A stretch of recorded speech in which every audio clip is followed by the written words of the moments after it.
Nós estamos conversando nesta noite com Maria Silveira Machado.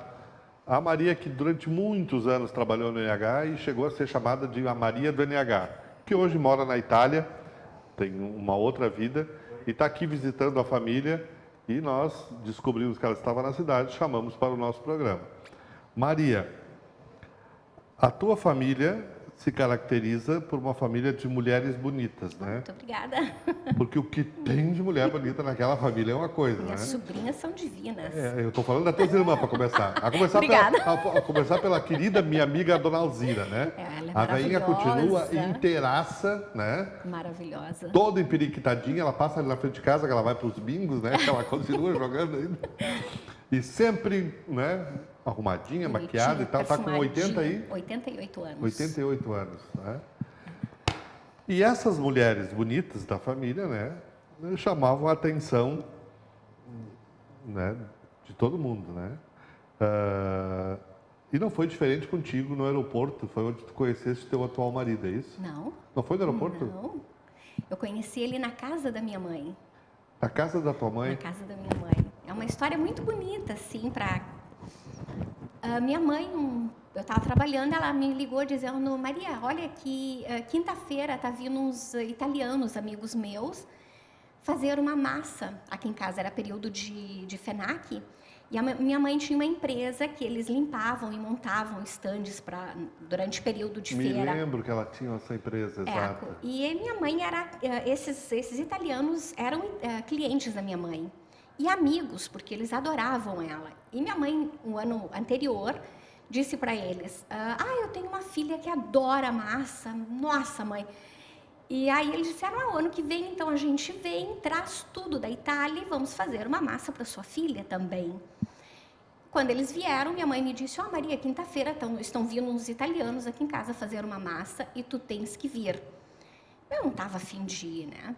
Eu sei que já eram 7 horas da noite, eu ainda meio que estava no jornal enrolando, assim, porque acontecia uma coisa engraçada. Quando tinha alguma coisa, minha mãe fazia uma festa para mim, ou uma janta para mim, muitas vezes eu mandei a minha secretária me representar, porque eu tinha outros compromissos.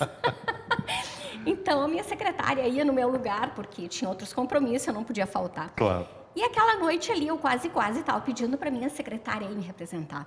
Eram 7 horas, eu ainda estava no jornal e a minha mãe ligou dizendo: olha, nós estamos só te esperando para pôr a massa, a água já está fervendo. Eu disse: ok, vai bem. Okay. Fui. Cheguei lá, tinham esses 2 italianos, que era o proprietário da empresa, e esse funcionário, que era um operador mecânico, acho que se chama engenheiro mecânico em português. E estavam esperando. Eu cheguei, me apresentei, e ele não tirava o olho de mim, ele ficava só me olhando. Onde eu ia, ele continuava me olhando, essa coisa toda. Durante a janta, ele sentou perto de mim e aí ele começou a brincar com a minha sobrinha, que tinha 1 aninho. E eu achei o modo dele tratar a minha sobrinha tão querido, que eu disse: meu Deus, esse é o pai que eu quero para os meus filhos. Terminou a janta, ele veio e me pediu: posso ter o teu número de telefone e posso te ligar, porque no dia seguinte ele ia para Buenos Aires. Quando chegar em Buenos Aires, posso te telefonar? Eu disse: ok. Dei o número para ele, ele realmente me telefonou. Depois ele começou, sempre que possível, ele vinha para Novo Hamburgo me ver. Nos conhecemos em junho, ou maio, acho que a feira era em maio, exato. Em agosto ele ia ter férias, porque as férias não é como no Brasil, as férias são em agosto, na Itália. Junho, julho e agosto são os meses de férias. E ele me disse: em agosto eu tenho férias, posso vir para o Brasil? Eu disse: pode, mas tenha presente que eu trabalho, né? Eu não vou deixar o meu trabalho para te dar atenção, porque eu não vou ter tempo, mas pode vir. De noite a gente pode sair para jantar, para conversar. Realmente, ele pegou as férias dele e veio para o Brasil. Quando ele veio para o Brasil, ele já me trouxe joias maravilhosas e um pedido de casamento. Eu olhei para ele e disse: mas tu tá maluco? Nós nem nos conhecemos, tu já tá me pedindo um casamento? Vamos devagar. Foi rápido. Como é o nome dele? É Giuseppe? Giuseppe Gatti. Tchau, amor. E em outubro tinha o casamento da minha irmã e ele veio para o casamento da minha irmã. No dia do casamento da minha irmã, ele me pediu em casamento de novo. E eu disse: vamos esperar um pouquinho. E assim foi indo. Daí, no dia do meu aniversário, eu estava em Búzios, no Rio, ele me ligou para me dar os parabéns. E eu disse, Ju, vamos fazer assim, vamos casar então. Só vamos fazer uma coisa rápida, porque se eu pensar, eu não vou casar. Não caso mais. Então, eu prefiro não pensar e casar logo. E assim a gente acabou casando em abril. Aí fui para a Itália morar lá. E essa foi a nossa história, assim, uma história um pouco louca, né? E dessa história tem uma filha linda, né? Maravilhosa, que se forma este ano, vai ser geóloga. Geóloga. Geóloga, se forma em dezembro. Francesca. Francesca Carolina. Maravilhosa, uma filha exemplar. Já casou? Ela não. Não, agora ela está com um namorado que os pais dele o pai dele é da Sicília, do sul da Itália, e a mãe dele é da Alemanha.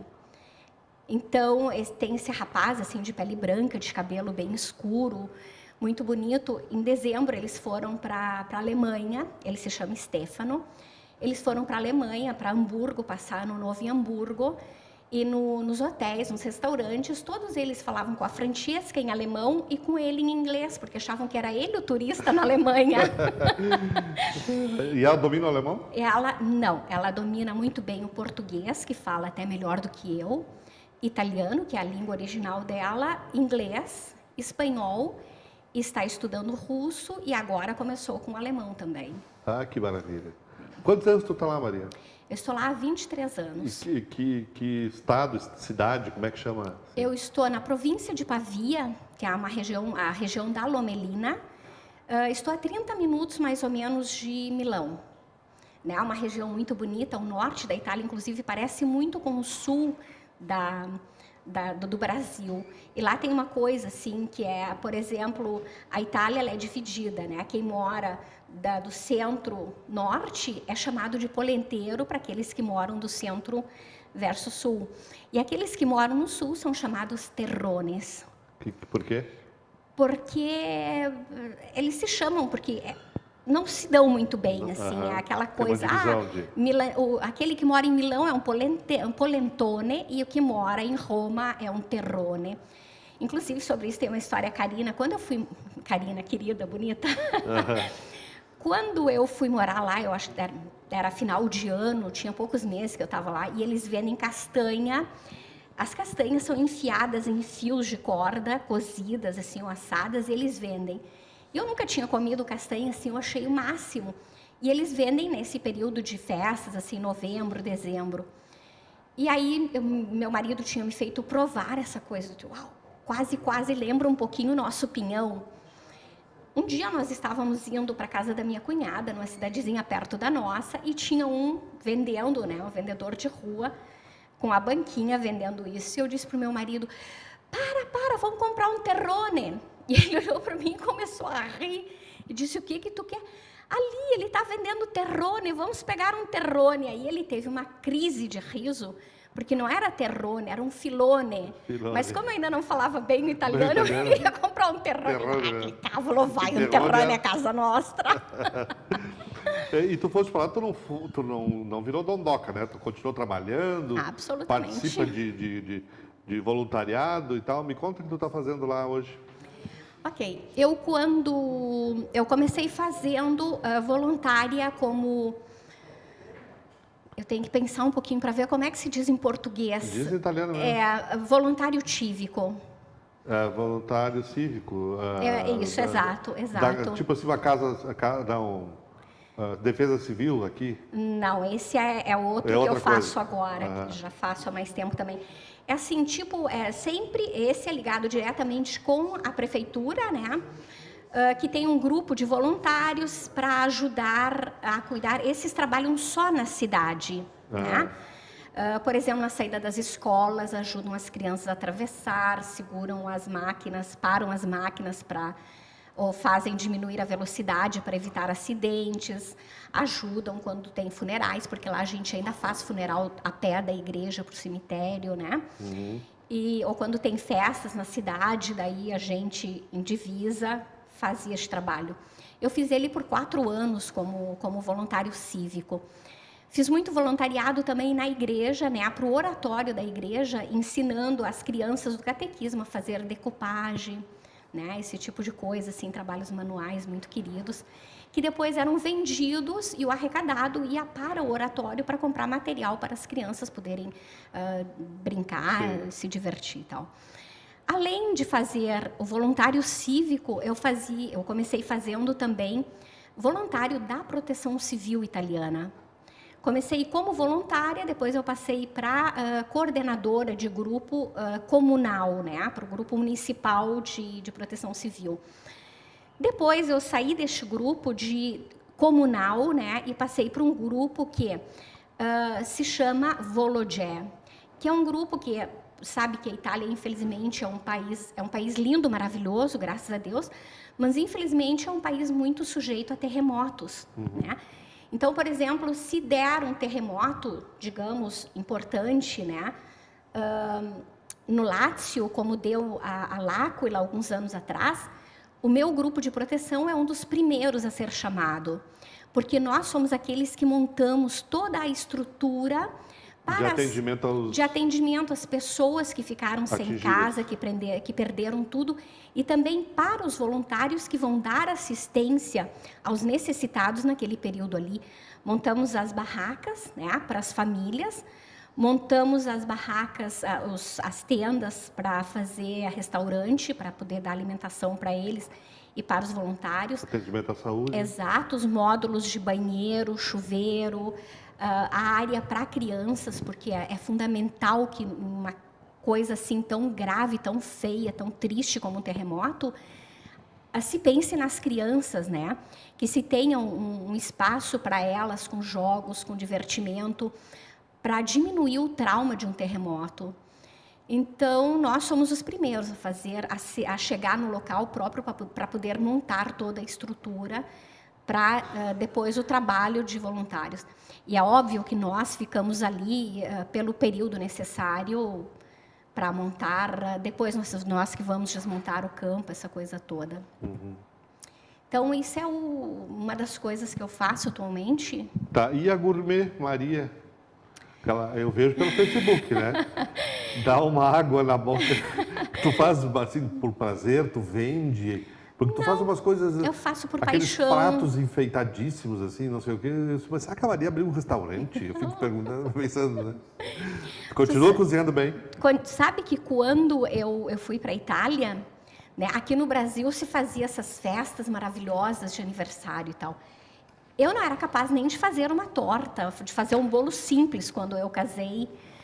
Mas daí, quando eu fui para lá, não tinha as coisas que tem no Brasil, porque a Itália, apesar de ser um país maravilhoso, agora que a Itália está começando a entrar, a chegar coisas que nós temos no Brasil, nos Estados Unidos, né?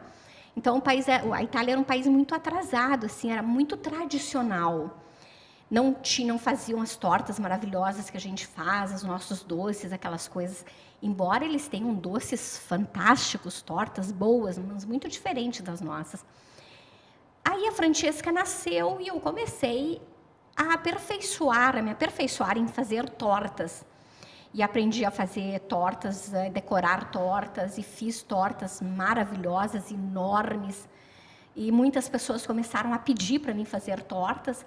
Aí, como eu não faço por profissão, eu digo, me dá o material e eu te faço a torta.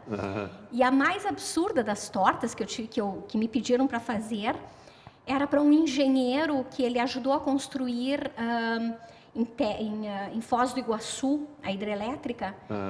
E a mulher dele veio pedir para mim, era 90 anos dele, se eu podia construir como torta uma diga. É diga em português? A represa. A represa. Se eu podia construir uma torta à forma de represa. Como é que eu ia fazer aquilo 15 anos atrás? Foi um quebra-cabeça, mas consegui fazer uma torta enorme. Ficaram deslumbrados com a torta.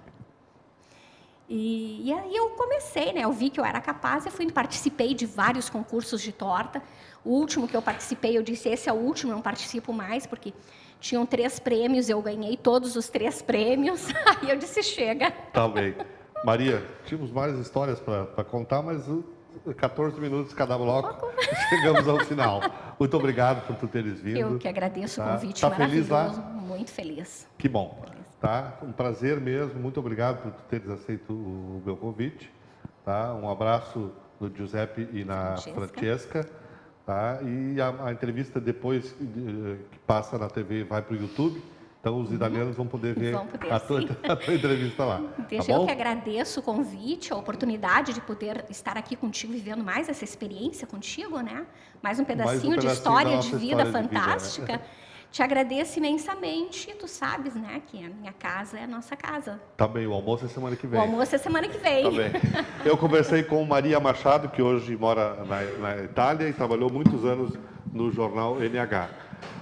Nós convidamos a todos a permanecerem conosco na programação da Vale TV e nós voltamos com a reprise das entrevistas no domingo, a partir das 17 horas, na Maratona de Entrevistas, onde nós podemos rever todas as entrevistas desta semana. Obrigado, boa noite.